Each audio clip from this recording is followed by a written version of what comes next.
A bizarre mystery unfolding in a Boston neighborhood. Dozens of birds dead on the sidewalks, and no one knows why. In a disconcerting sight, dead birds falling out of the sky. I'm David Wade. I'm Lisa Hughes. The bodies of as many as 40 birds fell to the ground, and investigators are trying to figure out quickly what is going on. And this is really bizarre because residents in this nice little neighborhood near Upham's Corner came out this morning and they found dead birds or lethargic birds around, and not just any kind. There weren't sparrows or pigeons. There were only grackles.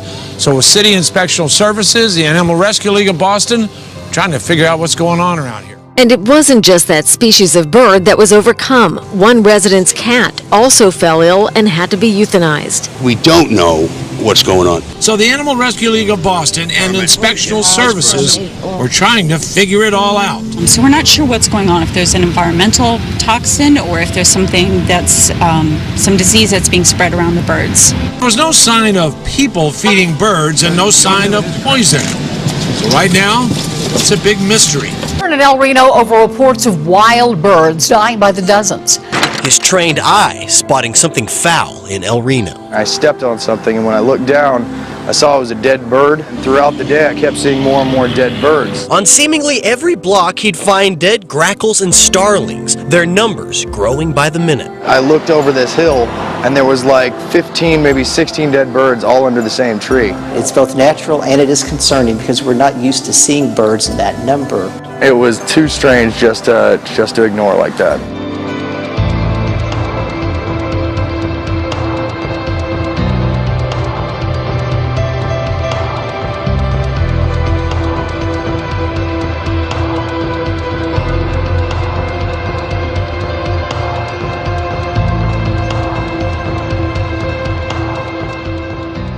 Three there, 4, 5, 6, 7, 8, 9. You can't even begin to count. Clearly, something is off to kill these fish. As people pass. Oh wow, there's a dead crab too. It's hard not to notice. The Baltimore Harbor waterkeepers have been alarmed since last week. It was really one of the worst algae blooms that I've ever seen in the harbor.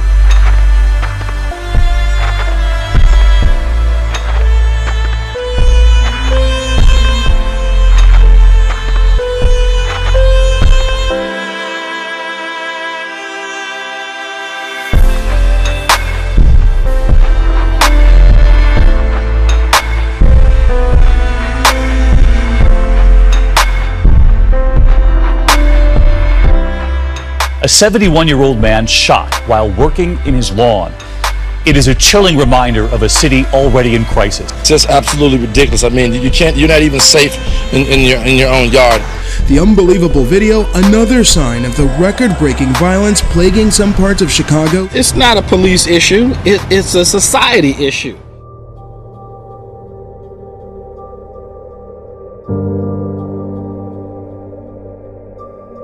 At 6:02, a case of incest out of Duncan now has mother and daughter behind bars. Today, Patricia and Misty Spann are both in jail on allegations of an incestuous marriage. Now, Patricia is 43, her biological daughter, Misty, 25. Their relationship was discovered last month by investigators with the Department of Human Services. Police say she admitted she and her daughter hit it off right away. Police say this isn't the first time Patricia Spann married one of her children. She married her son. They were married for 2 years.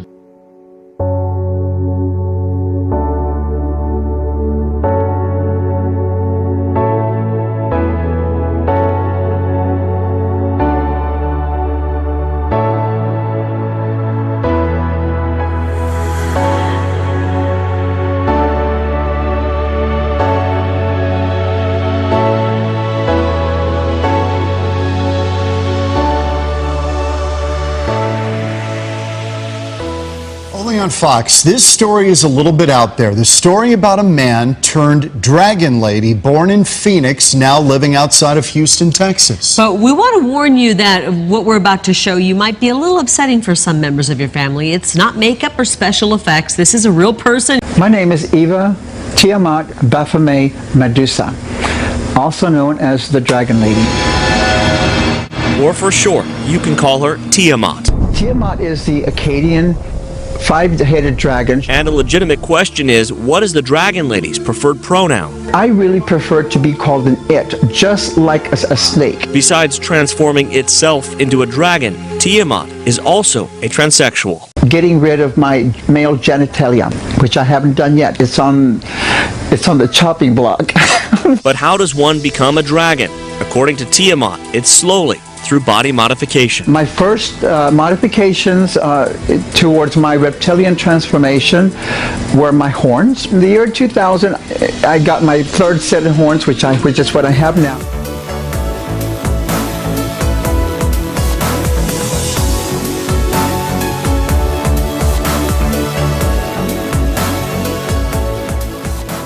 But Tiamat says everyone is going to have to get used to who it is. I think humans need to be nicer to one another and to really just accept each other for what they are. It's not an illness that you hear about very often these days. 2 possible cases of leprosy at Riverside Elementary School has parents now pulling their kids from class. Health officials say leprosy is extremely rare. They've seen the gruesome pictures showing how the bacterial infection can cause horrific lesions on the skin if untreated. Now, health officials say a superbug has been found in South Carolina. The bacteria is resistant to all antibiotics, even those last resort drugs.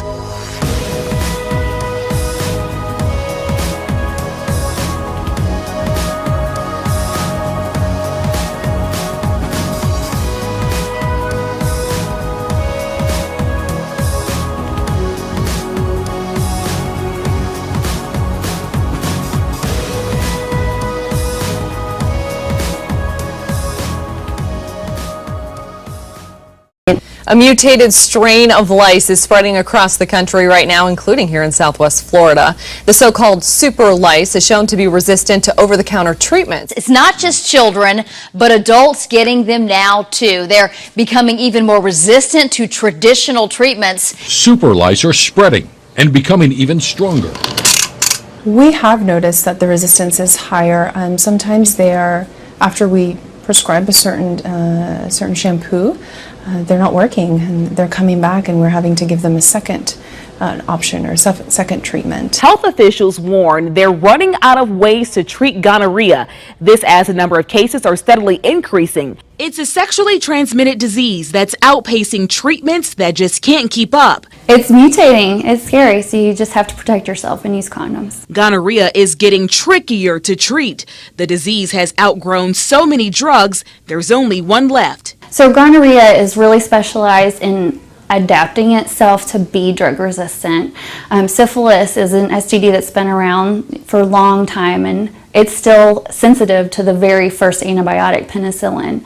Gonorrhea used to be treated with penicillin, but now over the years, every drug that we try, it kind of changes itself. Health officials all over the world have been advised to treat gonorrhea the same way. Joe, thank you. Parents, listen up. Your children will have their fingers scanned in your next visit to Walt Disney World. It's part of a ticket verification process for children between the ages of 3 and 9. The system scans the finger and converts the image into a unique numerical value tied to the ticket. Parents are angry they weren't even notified. It's part of a change in how students pay for school lunches this year. Instead of a card or PIN number, they scan their finger to pay. Good evening. Thanks for being with us, everybody. I'm Steve Dunn. And I'm Deborah Knapp. That is a huge violation of our privacy. You have to get a signature to even use my child's picture for anything.